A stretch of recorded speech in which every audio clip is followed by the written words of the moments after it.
ভাই সৌদি আরব আইসি এই আপনার 5 মাসের উপরে হয়ে গেছে।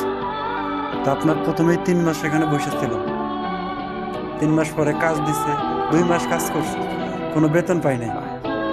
তা একটা খুব বাজে কোম্পানিতে পড়ছি ভাই। আসলে মানুষও বলে না যে সৌদি আরব হচ্ছে নবীর দেশ। আসলে ভাই এটা নবীর দেশ না। নবীর নবীর দেশ আগে ছিল, এখন হয়ে গেছে এটা আবু জাহেলের দেশ। এই দেশে আসবেন ঠিকই ভাই, কিন্তু বেতন পাবেন না ঠিক মতো।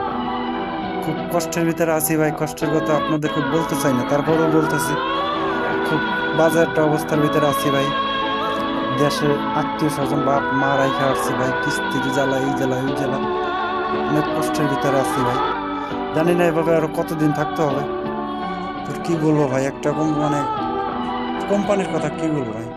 মনে হইতেছে এখন, মনে হইতেছে আসলে ভাগ্যটাই আমার খারাপ। জানি না ভাগ্য খারাপ কিনা, কিন্তু আমার কাছে মনে হইতেছে যেন আমার ভাগ্যটাই খারাপ। শুনে কিছু বলার নাই ভাই, খুব কষ্ট।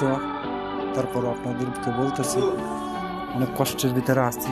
জানি না কতদিন আর আমি থাকতে হবে। সবাই দোয়া করবেন যেন এই পরিস্থিতি থেকে বের হয়ে যেতে পারি।